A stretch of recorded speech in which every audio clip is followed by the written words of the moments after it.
This is the Cannabis Update Podcast Video Edition, where we give leaders and organizations an opportunity to tell their stories and share information. Hey guys, welcome to the podcast in these crazy times. Hello. Good morning. How are you, Michael? I'm good. It's been busy here up in Alberta, but I'm sure for you guys too. I guess we're in three unique parts of North America, so we all have our own stories and experiences. But before we begin, could you guys give us quick intros? Just tell us who each of you are. Why don't we start with you, Bruce? Sure. Yeah. My name is Bruce Michael Dietzen, and I am the guy who put together and built and designed the modern day hemp bar. After I did that, I got to know Dan Harrer, and together we decided that we wanted to bring his dad's book, The Emperor Wears No Clothes, back to the public because it's been out of print for the last 10 years. So those are the two things I've been involved in. Okay. And what about you, Dan? For me, I've been running a foundation called the Jack Harrer Foundation, continuing the education that my father shared with folks around this country and around the world.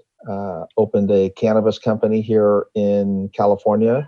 My father is the packaging of this brand. It's called the Original Jack Harrer. It's just connected to the legacy that I grew up with regards to cannabis and the access to this flower that we produce and sell throughout California. Can you describe a little bit what it was like to be Jack Harrer's son? It was fairly normal. It wasn't anything out of the ordinary for me, but for all of my friends, it seemed to be quite odd. My father, growing up in high school, was very open about cannabis. I was exposed to it at a young age. I didn't start smoking until I was in my, the first time I tried it was I was 12. But cannabis just became part of my family life, so it didn't seem odd. So I was always the kid in high school with the good pot, and every 2 years or every 4 years, I was the guy wrangling my friends to help collect signatures for whatever cannabis initiative my father was promoting, and that started from 1980 when I became old enough to register voters. And, I was part of like every cannabis initiative since then. That was just my whole life. Being around my father was about, trying to legalize this plant and try to end prohibition. And during that time, my father wrote a book that sort of started changing the demographic understanding of cannabis from kids that were my age in the early 20s at that time to adults that have been wondering where are the answers for cannabis and where's the truth. And when the book came out, it really started elevating people's consciousness and giving them not only a voice or inspiring them to find their voice, but it gave them the truth to stand behind when they came up to somebody who was anti-cannabis. They had all of the ammunition they needed in order to stand up and be heard. Nice. Well, I've interviewed a lot of well-known people in the cannabis scene, activists, and I often say to them, give me a memory, something cool that you've done in the past that you can tell us about. And you'd be shocked how many people have said, I met Jack Harrer once, or I smoked weed with him once. And also people who bring the book up. It's always brought up. People say, I read this book, The Emperor Wears No Clothes, and that was the moment I changed my life, and I decided that this was important to me. And it's such a significant book for legalization and just for spreading knowledge about the plant and hemp and what it can do in society, especially now that, at least in Canada, prohibition has been waived for the most part. And it's quasi-legal. It's quasi-legal. Is the way. It's not. I don't think that prohibition is ended by any stretch of the imagination, because everything that happens in Canada or the U.S. or around the world, all of the framework, all of the regulation, all of the requirements to become a cannabis company, all of that is still mired in the fears of prohibition, and prohibition is still the foundation of the regulatory structure of cannabis. Yeah. So if you're still using the lies that created prohibition in order to govern cannabis. You've probably heard this before, but in Canada, we call it Prohibition 2.0. It's just a new set of regulations that have been applied to the plant and its use, which is crazy. And it's those same lies that are that framework. So how could it be any different? Yes, we're able to monetize it, but we're not able to really do anything for it ourselves. We are literally controlled by the government on every aspect of its access or its distribution or its sale or its ingestion. And, to think of a plant that has been a part of mankind for tens of thousands of years, you would think, just because the FDA was created doesn't mean that cannabis, was not safe, 10,000 years ago, just because their understanding of what is acceptable to put in your body or to consume or to grow is structured with these same lies that somehow, tens of thousands of years of history are all negated because they don't understand it. Yeah. Yeah. Do you remember your father writing the book? I do. You do? I specifically, oh my God. When my father wrote this book, it was really a strange thing. We were collecting signatures out on the United States Federal Building in Westwood, California in the early 1980s. And Ronald Reagan had just been elected president. And we were on the lawn of the Federal Building in Westwood Village, right at Veteran and Wilshire Boulevard. And we were collecting signatures, and we stayed on the lawn there for almost 80 days. During that time, Ronald Reagan was elected president, and he was on his way to his inaugural haircut. And he came by the Federal Building and saw all these protesters out on the lawn. When he pulled up to security there, he says, "Why are all the Canadians so upset that they would be protesting out on the lawn?" And security said, "Mr. President, those aren't Canadians. Those are marijuana protesters." Because he had mistaken the cannabis leaf for the maple leaf. And so he says, "Well, can't we do anything to get rid of them?" And he says, "Well, we took them to court and they won. They have the right to be here. This is publicly owned land and they have the right to protest." And he says, "Well, I'm going to be sworn in the next couple of weeks. Let me see what I can do." Shortly after that, my father was arrested by LAPD for violation of the Sedition Act, which my father knew quite well because my father was a military MP in the Korean War. And when he was arrested, he says, "Well, how could I be in violation of the Sedition Act? We're not at war." And the officer poked my father in the chest and said, "We're at war with you." And my father was arrested. The encampment on the lawn of the Federal Building had ended. And subsequently, there was a couple of years of fighting these charges. And initially, they were my father and a few other protesters were given a $5 fine because they knew that it wasn't anything real. They just wanted him off the property. Pay the $5 fine, you can go.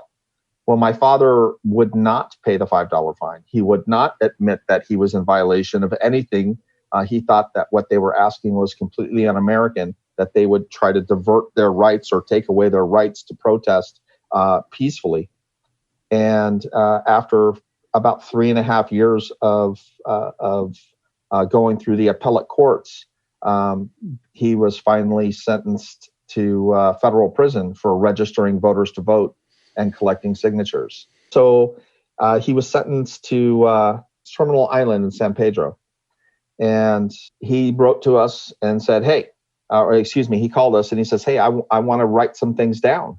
I need to be able, this is the first time in 14 years that I've been alone and I haven't had anything to do." He said, "Send me some paper, send me something to write with. I just need to write down my thoughts." And so we did. And while he was in there, he started outlining the book that would become The Emperor Wears No Clothes. Now, when he got out, he literally got like the old typewriter, electric, but it was so loud when he was typing. You could hear the keys hitting. You know, it wasn't like writing with a computer these days. And he would be banging on the keys, and he'd rip the page out and he'd hand it over to me, and he'd say, "Here, read this. Tell me what you think." You know, and that was part of my, you know, my understanding and my experience with my father writing the book. At the time, I still thought he was crazy because I knew just as little as anybody else, you know. But my father, he was like the sponge. Everything that he read, everything that he heard, everything that he researched, it literally imprinted in him. And he was able to recall with great detail all things with regards to cannabis. Wow. And it's just, this book just became a force like my father was. Before we started the podcast, Bruce and I were chatting a bit, and he had said that it's important to you guys now to reintroduce it, one, electronically, of course, but two, to bring it to younger generations. Can you guys talk about that a little bit? Well, one, this book was written 35 years ago. I mean, so you ask yourself, why reissue this now? Why? It's 35 years old. It's been out there. But when it was published and distributed, it was done through sort of the underground. It wasn't mainstream. It wasn't, you know, widely publicized other than in cannabis magazines and around this, you know, this community. But this community is quite large, as you know. It spans the world. So this book, although it was only 700,000 printed, it was probably read millions and millions and millions of times, because every time somebody would read it, they'd be like, "Oh my God, this book's amazing. You have to read it." And they hand it off to their friend, and they'd never see that book again, because it would just get handed down and handed down and handed down to the next friend, the next friend, the next friend. This last year, I went to Nepal for a speaking conference on hemp. Top of the world, the base of the Himalayas. I'm there talking with a group of representatives from 25 different countries, young people, older adults, from the construction industry to plastic innovations. And these two young kids come up to me and they said, "Mr. Harrer, thank you so much for coming all the way to Nepal to talk about cannabis." And this, he says, "Your father's book changed mine and my brother's life." And I'm looking at these two probably late 20 young men. And I said, "Really?" I said, that's great. Thank you so much for those kind words. And I said, "So where are you from?" He says, "Well, me and my brother are from Mongolia." Wow. And I'm thinking to myself, you know, here's a book that was written in the San Fernando Valley, you know, in 1985. And 35 years later, it's still inspiring folks to find their voice, find a path, to look at cannabis in a way that can still change our future. And when you think about the inspiration that a book has, that 35 years after it's written, it's still inspiring folks. And these are still technically, I mean, these are folks within the cannabis community. But right now, with everybody around the world looking at what is cannabis, why is everybody making so much noise about it? Why are all these countries trying to legalize it and trying to export it or trying to import it, or making products like CBD or hempcrete or hemp bioplastics or hemp fuel, all of these different things? The general community is now starting to want to know more about this plant. Why is this happening now? What's going on? Why is all of a sudden this plant that's been illegal for 80 years, why is the whole world asking for it? And quite honestly, it's because its history and its importance to how we lived and how we can live and how we should live in the future is still detailed in this book. And so this book is still just as powerful, if not even more powerful today, because now the mainstream people that would have no understanding of cannabis in general are starting to ask questions, and they need a place to find those answers. And this book is that. Perspectives are opening up. I think people are, Yes. again, kicking tires on the potential benefits of cannabis use medically, recreationally, spiritually, however you want to use it. So I hear that. Now, you guys are publishing this ebook together. Maybe I'll ask Bruce, how did you guys form a relationship? What is your involvement in this process? Dan is the guide, right? It's his family's book. And so he basically sets the path as to where we take this. I come out of the computer industry for 30 years. So I'm very familiar with the technology of how to take and scan these old books, and then scanning all of the images, etc. So that was my role in all of this, was taking just the paperback, because that's really all we had, and then recreating the book in a paperback. And so it's going to be available as a paperback, a print-on-demand paperback from Amazon, but it's also going to be available as a ebook as well. And doing that was kind of an interesting experiment for me, because while I was gathering all of the data and all the files, electronic files, to actually create the book, kind of dawned on me, if Jack were still alive today, what would he be doing? WWJD, right? What would Jack do? He'd probably, and I think Dan would probably agree with me, he'd probably still be researching and finding out the latest and greatest things to add to the book.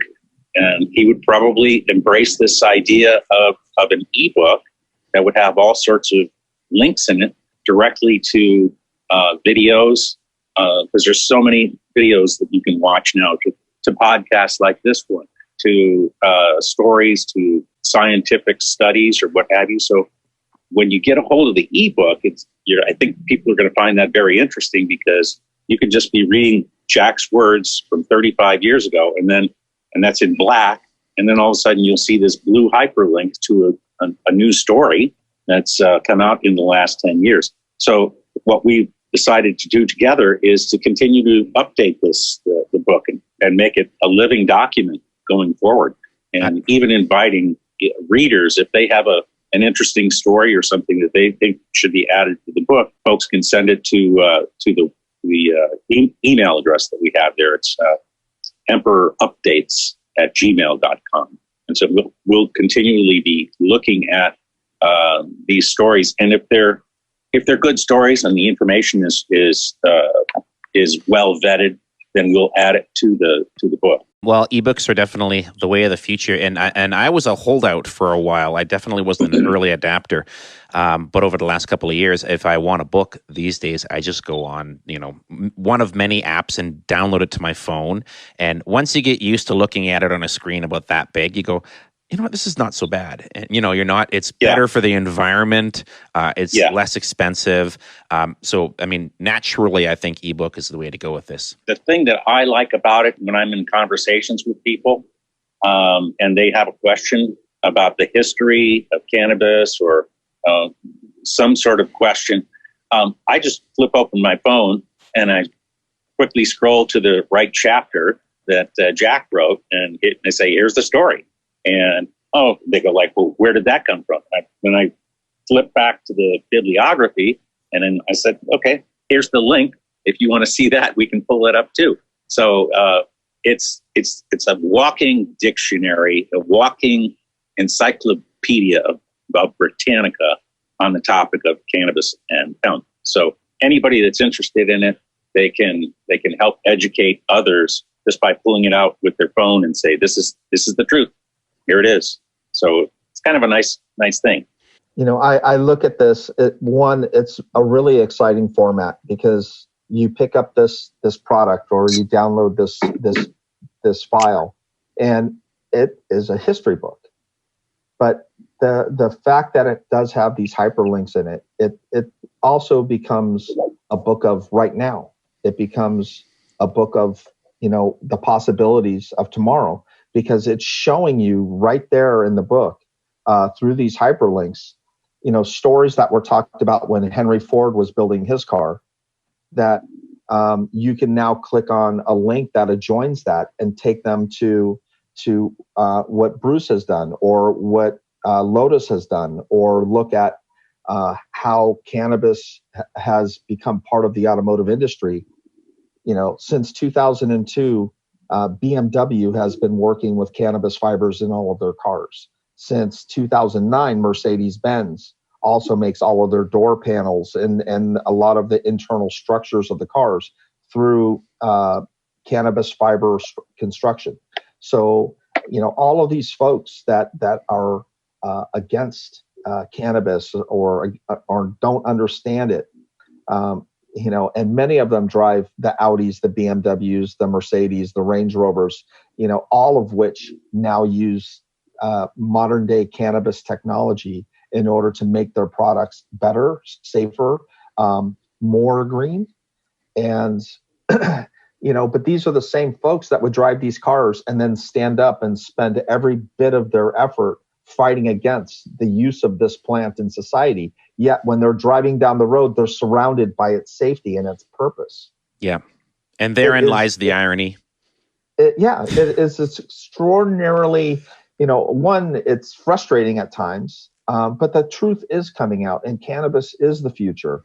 And this book, the way that it's put together now with these hyperlinks, is able to tell the story not just of the past, not just to illuminate what created the issues and why these issues were created over the last 100 years, mm-hmm. but what the potential of using this plant to its full utility will be to all mankind, whether you support recreational use, whether you believe that it's a medicine, whether you believe anything about cannabis.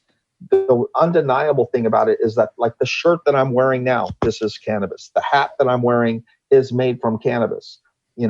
Many of the things that we use in our daily lives, even if we don't know it, whether it's our shampoo or our lotions, and even now, bioplastics and 3D printing and paper, all of these things are made with hemp. I mean, there's hemp ink for printing. There's an entire future that is laid out in this book, and an understanding of what we could be as a society. Right now with this coronavirus, they're talking about the fact that people are sequestering inside, that the air is becoming cleaner, that the waters, like the fish, were returning to, I think it was either Italy or, that they were coming back into the canals, because the imprint of man is so intense around the planet that the things that this plant can do could help to alleviate so many of those things without having to be sequestered. I love the fact that it's a living document. The idea of that gives it life, from here forward. Yes. Tell me something. When and where can people get the ebook? It launches on 4/20, 2020. And it'll be on Amazon and all the standard sort of ebook applications and sites? I believe it'll be through Amazon exclusively. Yes. Being that everyone's going to be quarantined, perhaps from like next week forward for God knows how long, have you thought about maybe bumping it up a few weeks? I think that might not be such a bad idea, but at this time, it's also hard to get that information out. And I think we're trying to build to it being released with some level of notoriety rather than have it trickle out. I think 4/20, I think, carries a special. Well, that's symbolically, it's the ideal day to drop it for sure. I'm just really humbled that I've been able to work with Bruce and put this book out in a way that's still reflective of my father's vision, and in a sense the hopes of what this new this new understanding of cannabis is, and I'm really happy to be able to bring this out, and I'm grateful to be here on your show. Well, with that being said, has there been anything that we've missed, or do you guys have any final thoughts that you can bestow upon my listeners? The fact that so many things can be made out of hemp, it's not just that it's a cool thing, right? It's really important that we recognize that 20%, actually 21% of all man-made greenhouse gases are a result of the materials that we use to make everything around us. So you just look around where you're sitting right now, and most everything that you see around you, in order to make those materials, a lot of fossil fuels have to be burned. Okay, whether it's cement or it's steel or plastic or fiberglass or even carbon fiber, which is the worst. every one of those materials require a lot of fossil fuels in order to be made. So if you take and consider the fact that you can make a lot of those things out of plant materials instead, this is what Henry Ford advocated along with George Washington Carver back in the 1930s. There was a whole movement called Chemergy, and the whole idea, and these guys, these wealthy, important industrialists, there were a bunch of them that signed on to this idea of Chemergy. If you decide to instead of making your whatever it is that you make, whatever product that you make from the materials that require a lot of fossil fuels to produce, if you make them with plant material instead, you can start to address this overall issue of 21% of the greenhouse gases that are made by man. We have to stop making things out of stuff that requires fossil fuels. Everybody knows we have to get rid of fossil fuels, right? By 2050 or earlier. But not that many people know that the alternative for fossil fuels has to be embraced. And we can't continue to make things that require fossil fuels. So we have to turn to plant material. And lo and behold, what's the best plant material on the planet to use? Right, Dan? The one plant that's illegal around the world. The one plant that's illegal around the world, exactly. So I think it gets a lot of attention. I think cannabis gets a lot of attention from the psychoactive aspect of the plant, but that's just a small portion of the story. People now have gotten very familiar with CBD, right, and that's been the big rage for hemp over the last couple of years. But now what's happening is the focus is starting to shift towards hemp fiber and hemp grain, the seed, as a food source. So more and more attention is being placed upon the fiber aspect of the plant and the food aspect of the plant. Well, I should add, and I was hoping to talk about this earlier, but we got into the book quickly. When I was researching you guys, with you in particular, Bruce, you created a hemp-based car. I think you call it I'm just looking at my notes here. It's called the Modern Day Hemp Car, and there's a few videos on YouTube about it. One, you're even with Jay Leno, who's checking it out, because everyone knows he's a crazy car guy. It's fantastic. And it made me realize, like you had said, hey, I'm the guy who took this book from analog to digital. And obviously that's crucial. But you're not just that guy. You're also a guy who's a firm believer in the technology of hemp and the usefulness of hemp. And there's your evidence. You've actually built a car 10 times stronger than steel, I think you said. It's incredible. So you really have yourself invested in this as well. Yeah, pretty much hook, line, and sinker. Yeah. Yeah. So, yeah, and the car was quite a great experience. And by the way, if your viewers want to check it out, they can go to renewsportscars.com. And there's like 300 or 400 articles and podcasts and videos. And probably the one that gets seen the most is the one with Jay Leno, where he's driving the car and we're going through the foothills of Los Angeles. Well, anyway, it was a wonderful experience. Practical, and it's actually a pretty sweet looking ride. So check that out online too. Okay, so the book will be coming out on 4/20, available online. The Emperor Wears No Clothes, which needs no introduction to my viewers and listeners, I'm sure. So if you haven't read it yet, if you're like me and you've always known about it, or you've read parts of it on Wikipedia, you've seen it around, you've read pages here and there, definitely download the book, check it out, because like I said, a lot of the activists that I've spoken to, well-respected, intelligent people, have said this was the book that opened their mind to larger things and larger realities about the plant that they hadn't even considered. This book, by the way, in a day and age today, when we are surrounded by alternative facts, right? This book, written 35 years ago, and now us updating it as well, the whole concept is to get at the truth. You can't get this much truth in one book anywhere else. I mean, that was Jack's entire thing. He wanted the truth out there. And here it is now today. You can get it. You can get that original book once again. Nice. But really something. The truth moves slowly. I will tell you that when he first published the book, he said, he goes, now that the truth is out, cannabis will be legal in no time.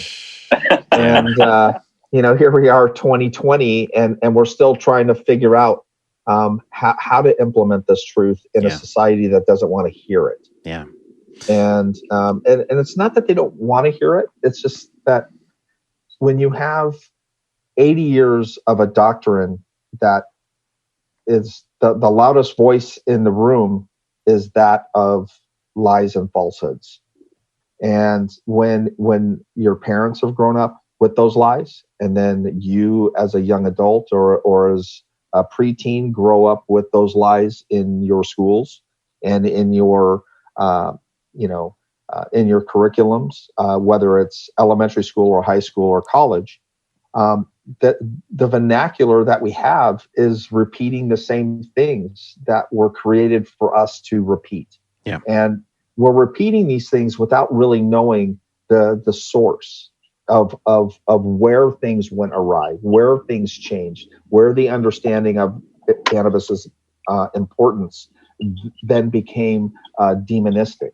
Yeah. And when, right now, since 1996 here in California, many Californians and many Americans, because many states have adopted medical cannabis, we've grown up with an entire generation of folks that have had access to cannabis. Mm-hmm.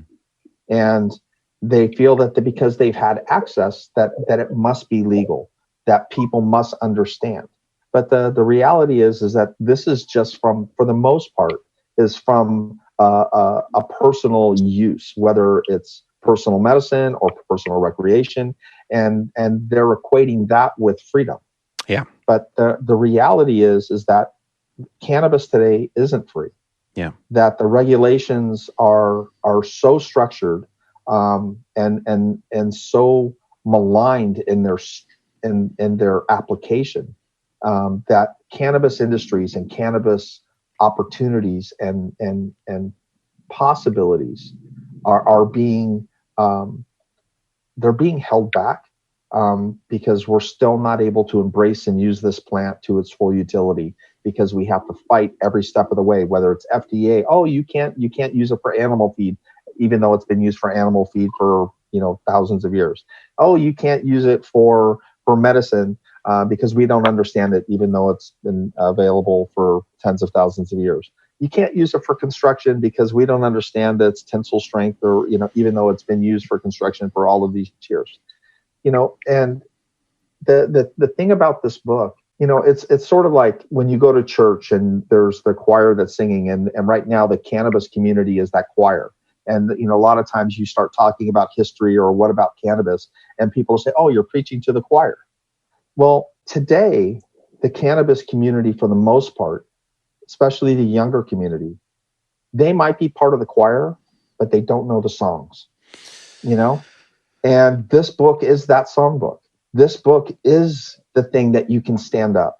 You can stand up and shout at the top of your lungs. You can communicate these facts, this history in a way that gives you that voice, that gives you that power, that gives you the ability to stand up and be heard and not challenged to the point where you give up and retreat. Yeah. At this point, you're able to take real facts and real opportunity to take that adversary that is across the room from you, telling you what you're doing is so evil, and turn them into an advocate through understanding and truth.